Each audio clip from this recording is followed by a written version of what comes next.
बिस्मिल्लाहिर्रहमानिर्रहीम। नाज़रीन अस्सलाम वालेकुम। मैं हूं आपका मेज़बान साबिर शाकिर वफाकी दारुल इस्लामाबाद से कुछ ताज़ा तरीन और अहम डेवलपमेंट के साथ इस वक्त पाकिस्तान तहरीक इंसाफ को तोड़ने की, मरोड़ने की जितनी भी कोशिशें की गई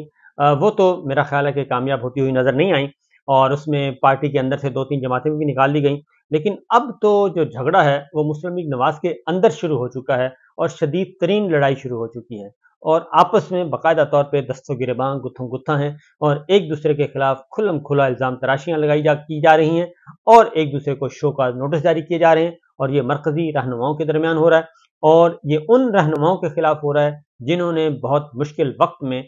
जो है वो हिम्मत की थी और डट कर खड़े हुए थे। इसलिए आपसे कुछ खबरें, इंपॉर्टेंट खबरें वो आपके साथ में शेयर कर लेता हूँ जो कि इस वक्त सिचुएशन है। लेकिन पहले हम जरा करेंगे जी इस वक्त पाकिस्तान तहरीक इंसाफ के साथ क्या किया जा रहा है, पहले उस तरफ आते हैं, फिर जरा मुस्लिम लीग नवाज की भी खबर लेते हैं क्योंकि वहां पे भी काफी कुछ हो रहा है। सूरत हाल ये है कि पाकिस्तान तहरीक इंसाफ के जब से इंटर पार्टी इलेक्शन हुए उसका नतीजा उलट, उसका जो है रद्द अमल बहुत सख्त आ रहा है और असद कैसर साहब को दोबारा गिरफ्तार कर लिया गया है। साबिक स्पीकर हैं और बड़े मरकजी रहनुमा हैं, बड़े हम्बल हैं और बहुत ही दरमियानी गुफ्तगू करते हैं, बहुत ज़्यादा शिद्दत पसंद नहीं है, तो सख्त गुफ्तगू नहीं करते, लेकिन उनको दोबारा गिरफ्तार कर लिया गया है और सख्त तरीन इक़दाम किए जा रहे हैं। दूसरी जानिब चौधरी परवेज़ इलाही साहब और मोनस इलाही उनके साहबजादे हैं, वो भी अडयाला जेल में कैद हैं। इमरान खान साहब का साथ छोड़ने के लिए तैयार नहीं, पाकिस्तान तहरीक इंसाफ का साथ छोड़ने के लिए तैयार नहीं। उनको भी बहुत ज़्यादा मैनूवर करने की कोशिश की गई, उनको राज़ी करने की कोशिश की गई, उन पे सख्तियाँ की गई, उनकी ख़वातीन पे, उनके बच्चों पे, सब पे मुकदमात दर्ज हैं, वो सब के सब। लेकिन सूरत हाल ये है कि चौधरी परवेज़ इलाही साहब भी नहीं माने और मोनस इलाही भी नहीं माने और उन्होंने अपनी फैमिली से भी रास्ते जुदा किए और इस वक्त वो भी रूल ऑफ लॉ की लड़ाई लड़ रहे हैं और सुप्रीमेसी ऑफ कॉन्स्टिट्यूशन की लड़ाई लड़ रहे हैं। तो सिचुएशन इस वक्त ये है कि उनके खिलाफ भी रेफरेंस फाइल कर दिया गया, 1 अरब रुपए से ज़ायद का नैब रेफरेंस फाइल किया गया। पहले उनके साथ मामला तय करने की कोशिश की, उन्हें कहा गया ये वही चौधरी परवेज़ इलाही साहब हैं जब उनको नॉमिनेट किया जा रहा था कि आप पीडीएम की तरफ से वज़ीर आला आ जाएं। जब उन्होंने सारे रास्ते अलग कर लिए, सारे रास्ते छोड़ दिए, नहीं गए उधर, इमरान खान साहब का साथ दिया, तो उसके बाद फिर इंतकामी कार्रवाई शुरू हो गई। उनको कई दफ़ा ज़मानतों पर रिहा किया गया लेकिन वो ज़मानतों पर रिहा नहीं हुए, उनको दोबारा किसी दूसरे मुकदमे में, तीसरे मुकदमे में बार बार गिरफ्तार किया जाता रहा और अब तक वो गिरफ्तार हैं, लिहाजा उनके खिलाफ भी रेफरेंस आ चुका है और मुल्ज़मान तफ्तीश में कसूरवार पाए गए। वो उसी तरह कसूरवार पाए गए जैसे अलकादर केस में इमरान खान साहब और बुशरा बीबी, ये सारे के सारे कसूरवार पाए गए। तो बुनियादी बात और है और ये सारी जो चीज़ें इस वक्त इंतकामी कार्रवाइयाँ हो रही हैं, ये पूरी दुनिया इस वक्त पूरा आलमी ज़राया अबलाग रिपोर्ट कर रहा है। इसके अलावा क्या हो रहा है जी, खदीजा शाह उनकी तमाम मुकदमात में ज़मानत हो चुकी, उनको नज़रबंद कर दिया गया और नज़रबंदी को भी जब चैलेंज कर दिया गया तो उनके खिलाफ अब एक नया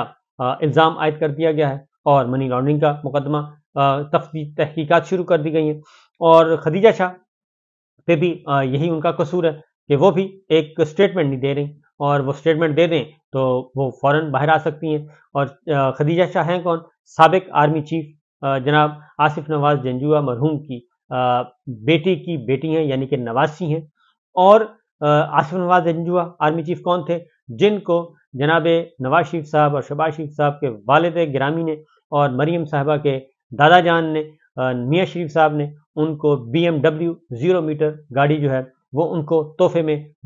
रिश्वत के तौर पे देने की कोशिश की, तो उन्होंने शटअप कॉल दी थी और वो गाड़ी रिजेक्ट, यानी कि तोहफा ब्राइब रिश्वत लेने से इनकार कर दिया था। तो ये उनकी नवासी हैं। तो ये वो इंतकाम लिया जा रहा है या फिर कोई और इंतकाम लिया जा रहा है, ये मेरा ख्याल है बताया जा सकता है। ये है इस वक्त की सिचुएशन। और दूसरी जानिब जो मुकदमात मुसलसल हो रहे हैं, शेर अफजल मरवत हैं, कोई भी आए उनके खिलाफ मुकदमात हो जाते हैं और इस वक्त तक मुकदमात हो रहे हैं और ये सिलसिला बंद नहीं हुआ। फवाद चौधरी साहब अंदर हैं, जेल में हैं, उनके बारे में भी यही है कि वो भी इसी चक्कर में कि वो इस्तेकाम पाकिस्तान पार्टी की तर्जुमानी करें और इमरान खान साहब के खिलाफ गंद घोलें, नहीं घोला, उनको भी बंद कर दिया गया। उसके बाद ये तो हैं इंतकामी कार्रवाइयाँ ये चल रही हैं। बाकी सनम जावेद अंदर हैं, अलिया हमजा हैं, डॉक्टर यास्मीन राशिद हैं, एजाज चौधरी हैं, मियाँ महमूद रशीद हैं, उमर सरफराज हैं, हलीम आदल शेख हैं, ये सारे के सारे लोग जेलों में बंद हैं, मुक़य्यद हैं। जुनैद अकबर खान हैं, वो भी पेशावर में, खैबर पख्तूनख्वा में बहुत कुछ हो रहा है। लेकिन پاکستان کے عوام جو ہیں خیبر پختونخوا میں وہ اس وقت وہاں پہ خوف کا بت ٹوٹ چکا ہے، وہ سڑکوں پہ ہیں، کنونشن پہ کنونشن ہو رہے ہیں اور رد عمل پہ رد عمل آ رہا ہے، اور لوگ جو ہیں وہ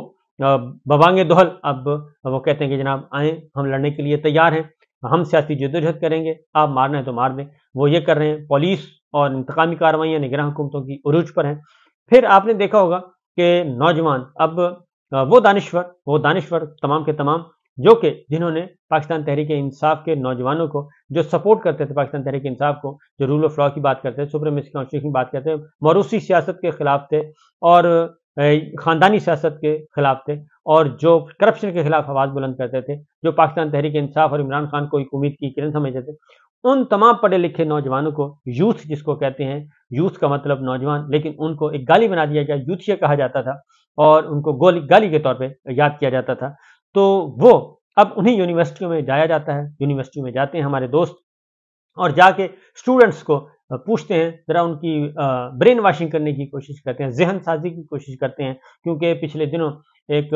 بیرون ملک ایک ماہر کو بلوایا گیا کہ جناب ہمارا مسئلہ حل کریں، یہ وائرس جو ہے پھیل گیا، عمرانوفوبیا اور عمران وائرس جو ہے اس کو کیسے دور کیا جائے، کیونکہ ہماری جو بار بار جو ہم لے رہے ہیں، سروے کروا رہے ہیں، اس میں یہی آ رہا ہے کہ نوجوان نسل جو ہے وہ ہماری بات سننے کے لیے تیار نہیں، وہ عمران خان صاحب کے ساتھ جڑ چکی ہے، پی ٹی آئی کے ساتھ جڑ چکی ہے، اور ان کو کیسے راغب کیا جائے۔ تو انہوں نے پھر کہا کہ جی ذہن سازی، ایک تو 2-3-4 الفاظ بتائے کہ اس کو استعمال کریں، دوسرا آپ بھی ذہن سازی کریں۔ تو بجائے ذہن سازی اس طرح نہیں ہوتی، ان کو ذہن سازی کرنے کی کوشش کی، نیا نیریٹو بنانے کی کوشش کی جا رہی ہے۔ تمام بیانیے اس وقت تک تمام بیانیے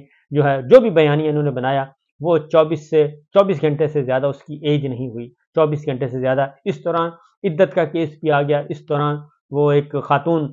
کو بھی لے آئے، ایک کتاب آ گئی، پھر دوسری آ گئی، پھر خاور مانے کا آ گیا، پتہ نہیں کیا کیا گند گھولا گیا، لیکن کوئی بھی بیانیہ نہیں بن پا رہا، اور اس کی وجہ یہی ہے کہ آپ حق پہ نہیں ہیں، کیونکہ یہ جو 15-20 جماعتیں ہیں، انہوں نے جو 16 مہینوں میں کیا ہے پاکستان کے ساتھ، وہ کون برداشت کرے گا؟ لہٰذا یہ ساری چیزیں اس وقت یوتھ کے سامنے ہیں۔ اب وہ یونیورسٹی میں جاتے ہیں تو نوجوان جو ہیں، پڑھے لکھے نوجوان، وہ سوال کرتے ہیں اور وہ کہتے ہیں جی اب ان کو کیا کہا جا رہا ہے، اب اس سے مزید علمیہ بجائے اس کے کہ اس یوتھ کو انکریج کیا جائے، وہ پوچھ رہی ہے، وہ اپنے حقوق کے بارے میں بات کر رہی ہے، وہ اپنے حق مانگ رہی ہے، وہ اپنا رائٹ آف ووٹ مانگ رہی ہے، وہ right of freedom of expression مانگ رہی ہے، فریڈم آف اسپیچ مانگ رہی ہے، آئین کے تحت مانگ رہی ہے، اس کے علاوہ تو کچھ نہیں کر رہے۔ اور پھر وہ بتاتی ہے کہ جناب اس وقت پاکستان میں ایک ڈپریشن اور سٹریس ہے، تمام بنیادی حقوق، کسی کو بولنے کی اجازت نہیں۔ تو جب وہ سوال اٹھاتی ہے تو پھر اس کو کہا جاتا ہے یہ بدتمیز ہو گئے ہیں۔ تو جبکہ اس سے زیادہ کہیں زیادہ بدتمیزیاں جو ہیں، گالم گلوچ، اور جو میں آپ کو بتا رہا ہوں آگے جا کے بتاؤں گا، وہ جو امپورٹنٹ سٹوری ہے، تو اس سے آپ کو اندازہ ہو جائے گا کہ بھئی آپ کی اپنے گھروں میں آپ کا ہاؤس ان آرڈر نہیں ہے، آپ کے اندر اپنے گھروں میں لڑائیاں شروع ہو چکی ہیں، گھروں میں ہو رہے ہیں، معاملات خراب ہو رہے ہیں، میں وہ پرسنل باتوں پہ تو جانے نہیں چاہیے، تو سیاسی معاملات میں بھی دست و گریباں ہیں۔ تو اپنی کمزوریوں کو دور کرنے کے بجائے آپ دوسری طرف ایک انتقام کی سیاست کر رہے ہیں۔ بہرحال ان حالات میں بھی جب یہ کہا جا رہا ہے کہ جی آپ چھڑوائیں، یہ پاکستان تحریک انصاف کو چھوڑ دیں، لوگ پاکستان تحریک انصاف میں آ رہے ہیں۔ ابھی یہ شیر افضل مروت صاحب جو ہیں، انہوں نے ایک آپریشن شروع کیا ہوا ہے، operation clean up Khyber Pakhtunkhwa میں۔ وہ نہ صرف یہ کہ ورکرز کنونشن پہ کنونشن کیے جا رہے ہیں، جبکہ ابھی جو لیٹسٹ آیا، ضلع بنیر JUI کے صدر جو ہیں اور مجلس شورا کے ممبر تھے، وہ پورے کا پورا خاندان پاکستان تحریک انصاف میں شامل ہو گیا، اور انہوں نے پریس کانفرنس کی اور انہوں نے کہا جی کہ ہم نے خود شیر افضل مروت سے رابطہ کیا، انہوں نے کہا کہ میں JUI سے مستعفی ہونے کا اعلان کرتا ہوں، اور اس لیے آج کے بعد میرا JUIF سے کوئی تعلق نہیں، معتبر خان ایڈوکیٹ اور ان کے ساتھی یہ ہو گئے۔ اور پھر شیر افضل مروت جب یہ کام کرتے ہیں تو ان کے پیچھے پولیس ہے، ان پہ بھی مقدمات درج ہو رہے ہیں، اور ان کا بھی کوئی پرسان حال نہیں ہے، اور یہ سب کچھ ہو رہا ہے جبکہ الیکشن قریب ترین آ چکے ہیں، الیکشن کا بول بالا ہے، اور اس انتخابی نتائج کو تبدیل کرنے کے لیے پری پول ریگنگ ہو رہی ہے، اور نہ صرف یہ بلکہ انتہا کی پری پول ریگنگ ہو رہی ہے، اور ہمارے جو عالمی ذرائع ابلاغ ہیں وہ رپورٹ کر رہے ہیں کہ نون لیگ جو ہے اس کو ریلیف پر ریلیف، اور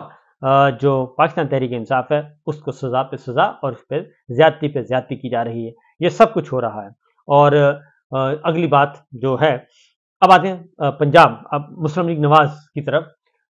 मुस्लिम लीग नवाज के अंदर जी इस वक्त बहुत ज़्यादा ग्रुप्स हैं, और कोई माने या ना माने उसकी वजह एक और भी है। एक तो यह है कि अब फील्ड में उनकी कोई मकबूलियत नाम की कोई चीज़ नहीं रही, और पंजाब में सिर्फ जो सबसे ज़्यादा एक्सट्रीम लेवल का जो आया जी, इंतहाई फेवरेबल जो रिजल्ट आया वो 19% है। 19% और 81%। 81% पाकिस्तान तहरीक इंसाफ, 19% मुस्लिम लीग नवाज, ये है रिजल्ट एक एक सीट का किया गया है। तो ये सारा आर्मी चीफ की टेबल पे पड़ा है, उनके पास पड़ा है, उनको पता है कि ये है रिजल्ट जी। तो अब इनको समझ नहीं आ रही। अब टिकटों पे लड़ाई हो रही है, टिकटों पे लड़ाई हो रही है कि वो कहते हैं भी मरूसी शासन का खात्मा करें, सब कुछ करें। इस वक्त दो लड़ाइयाँ हो रही हैं। दानियाल अजीज साहब जिन्होंने तौहीन अदालत का इल्ज़ाम, फिर 5 साल के लिए डिस्क्वालीफाई हुए, तलाल चौधरी भी और निहाल हाशमी भी। तो दानियाल अजीज साहब अब कहते हैं कि जनाब हमने कुर्बानियाँ दी हैं, हमें भी हमारी भी सुने, तो उनकी सुनी नहीं जा रही। पहले उनका आसिन इकबाल साहब से झगड़ा हुआ, और आसिन इकबाल साहब को उन्होंने कहा कि जनाब आप ही जिम्मेदार हैं, जो इस वक्त महंगाई है, और महंगाई हम बाहर जाते हैं, कैंपेन हम चलाने की पोजीशन में नहीं है। अगर आप होते, आपने अगर सही काम किया तो आप इस वक्त इस पूरी पार्टी इस पोजीशन में न होती। अभी वो काम हुआ था कि अभी उन्होंने अगला महाज उनको शोकाज नोटिस दिया गया, दानियाल अजीज को शोकाज नोटिस दिया गया कि क्यों आपने ये काम किया जी, लिहाजा उनको चार्जशीट कर दिया गया है। और उसके बाद हालांकि इम्पोर्टेंट, इंतहाई अहम है, बहुत मुश्किल वक्त में मुस्लिम लीग नवाज का शरीफ फैमिली के साथ खड़े रहे। उसके बाद अब उन्होंने जनाब मरीम औरंगजेब साहिबा को भी उन्होंने कहा ये भी हादसे की पैदावार है, और हादसे की पैदावार की वजह से इन्होंने भी पार्टी को नुकसान पहुंचाया है। और परवेज रशीद साहब जो डॉन लीग्स में उनकी छुट्टी हो गई थी, और उसके नतीजे में आर्जी तौर पर यह बंदोबस्त किया गया था, लेकिन इन्होंने आके भुरकस ही निकाल दिया। अब मरीम औरंगजेब साहबा, क्योंकि मरीम साहबा के बहुत करीब हैं, और वो फुल डोज देती हैं, जितनी ज़्यादा कहती हैं उससे भी ज़्यादा डोज आके बाहर देती हैं, सख्त जुबान करती हैं। तो ले सब कुछ हो रहा है, तो पीटीआई जो है वो तो वापस अपने ट्रैक पे आ रही है, और उसकी मकबूलियत कहीं से कहीं पहुंच चुकी है। लेकिन पाकिस्तान तहरीक इंसाफ के बजाय मुस्लिम लीग नवाज के अंदर शुरू हो चुकी है जी टूट फूट, और उसमें एक शहबाज साहब अपनी जगह हैं, हमजा शहबाज हैं, मरीम साहबा हैं, नवाज शरीफ साहब हैं, फिर अंदर ग्रुप्स हैं। ये सिर्फ यही नहीं है, बल्कि शेखुपुरा में चले जाएं तो राना तनवीर साहब और जावेद लतीफ़ साहब आपस में आमने सामने हैं। पिंडी में आ जाएं हनीफ अब्बासी साहब और दूसरे लोग आमने सामने हैं। हज़ारा डिवीजन चले जाएं तो वहाँ पे 2 ग्रुप्स हैं, और ये हर जगह, कराची चले जाएं वहाँ पे ग्रुप्स हैं, हर जगह ग्रुपिंग मौजूद है। तो बहरहाल देखते हैं जी क्या होता है। इजाज़त दीजिए, अल्लाह हाफ़िज़।